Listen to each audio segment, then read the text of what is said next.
Assalomu alaykum. Qadrli yurtdoshlar, bugungi brifingda biz Raqobat qo'mitasi tomonidan savdo, umumiy ovqatlanish, turizm sohasida amalga oshirilgan ishlar haqida ma'lumot berib o'tamiz. Qo'mitaga 2025-yilning yanvar-aprel oylarida iste'molchilardan jami 20.735 ta murojaatlar kelib tushgan bo'lib, ulardan 3.500 ga yaqini savdo, umumiy ovqatlanish va turizm sohasini tashkil etadi. 448 tasi esa elektron tijorat sohasiga tegishlidir.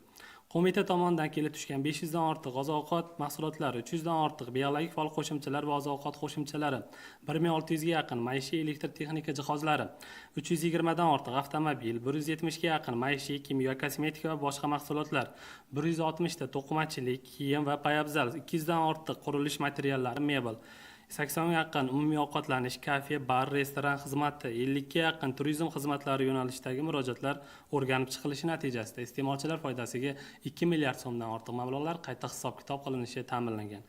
Misol uchun, Raqobat qo'mitasiga fuqaro Tajiyevadan kelib tushgan murojaatda avtomashinani ta'mirlash maqsadida BYD Rohat servis markaziga murojaat qilganda unda umumiy xarajatlar qiymati 51 million so'm bo'lishi bildirilgan bo'lib, jamiyat tomonidan kelishilgan narx ustiga yana 12 million so'm qo'shilganda norozilik bildirib amaliy yordam so'rab qo'mitaga murojaat qilgan.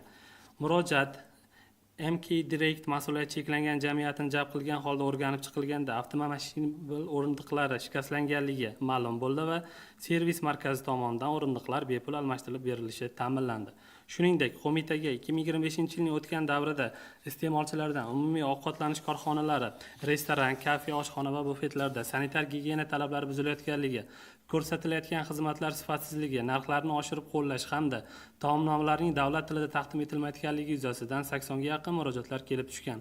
Murojaatlarga ko'ra, O'zbekiston iste'molchilar huquqlarini himoya qilish jamiyatlari federatsiyasi bilan birgalikda 700 dan ortiq korxonalar tanlov asosida o'rganib chiqildi. O'rganishlarda umumiy ovqatlanish subyektlarining 480 tasida to'liq nomi va ish rejimi ko'rsatilmaganligi, 524 tasida taomnoma davlat tilida emasligi, 449 tasida narxnomalar mavjud emasligi, 429 tasida avtoturargohlar mavjud emasligi, 519 tasida esa favqulodda vaziyatlar uchun chiqish yo'laklari mavjud emasligi aniqlangan.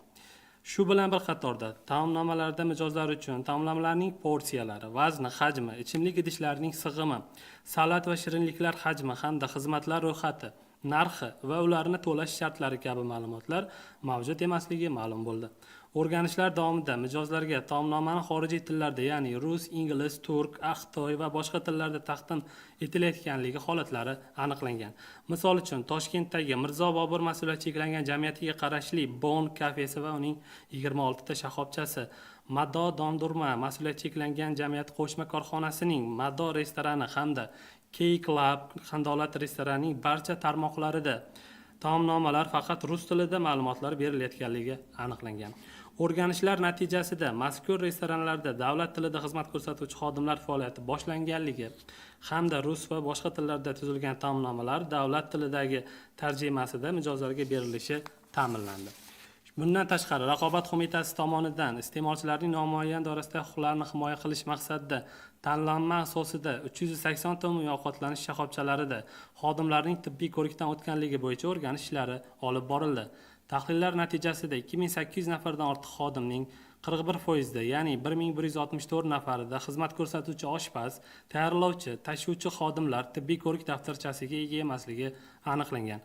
Raqobat qo'mitasi tomonidan mazkur kamchiliklarni bartaraf etish bo'yicha vakolatli organlarga tegishli ma'lumotlar kiritildi.